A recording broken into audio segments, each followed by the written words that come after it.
Just another in a recent spike in homeless arrests. 20% arrested this month have been homeless. You get arrested just because you're homeless.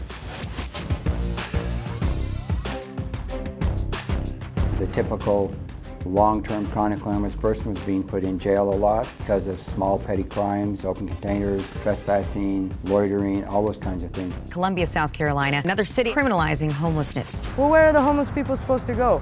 The homeless end up in the criminal justice system because there hasn't been a better alternative. I served 3.5 years at the Utah State Prison, so I've been homeless a little over a year now. This morning, I had got out of jail, sat down like this. The officer had pulled up on his motorcycle and told me I was going to jail. This was the same officer who had just taken me to jail not even 24 hours ago. Our homeless need long-term treatment solutions instead of just incarcerations and then put them back in the street.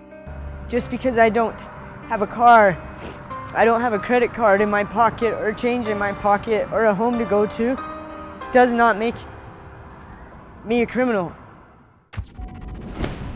We did a survey here. It was about $20,000 per person per year on the street because of emergency services costs.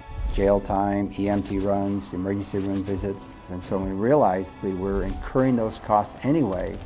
There's a much more humane and economic way in order to meet their needs. You'd be surprised who's homeless. Most people are homeless. They are running away from problems.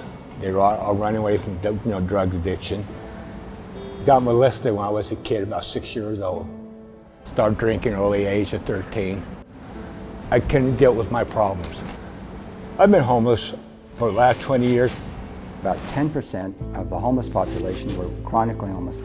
A chronically homeless individual that's been homeless a year or more or 4 times in 3 years. A lot of mental health issues, substance abuse issues. We decided to adopt a housing first model.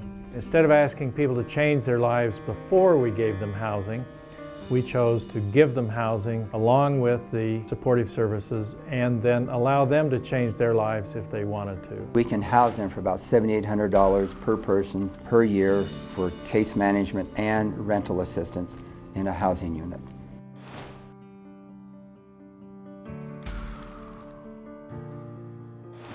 In 2005, in order to get into housing, you need to be clean, dry, and sober, and if you fell off the wagon, then you lost your housing and case management. Well, we weren't reducing homelessness.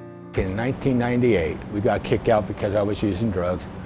We went back again. It was like a routine for the last 15 years. I mean, it was hard. Having a house is the stable base for everything. If you don't have a stable place to live, that's going to be the biggest crisis on your mind every day when you go to bed. Whereas when you're in your own home, that whole level of stress is taken away. And now you can focus on everything else that you need to focus on in your life. Well, it works because we've come down 72% from our high in 2005. Getting my housing here literally saved my life. Well, they arrested me at least 18 times. Ended up at the detox. The police brought me in there. I was pretty sad, I was shaking hard. But Ed moved me in here. I mean, I had towels up there, clean sheets, pots and pans. He brought me a big box full of canned goods. He said, well, anything you need, call me. And I looked around and I told him, I said, no, Ed, I got it from here. We've been able to show that if you house people properly and correctly, is that it takes them out of the judicial system and the recidivism rate decreases.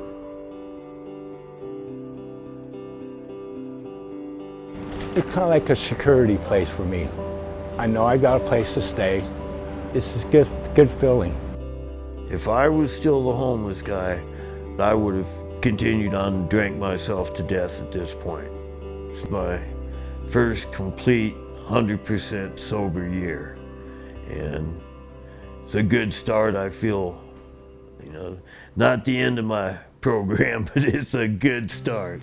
The ultimate goal is to eliminate chronic homelessness here in Utah by the year 2015, and the results here prove that that is an achievable goal. The old approach of emergency shelters and transitional housing has been a failure. Housing First has been accepted nationally. This is the key to ending chronic homelessness.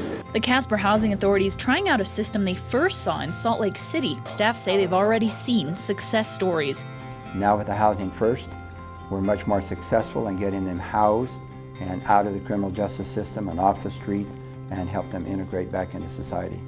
We're actually moving out today. It means a lot to me to have my family back where we can be by ourselves, and it does help you. If you do need to come here, everyone needs a helping hand here and there. It is most cost effective. We can serve more people with the same amount of dollars than if we didn't do this program.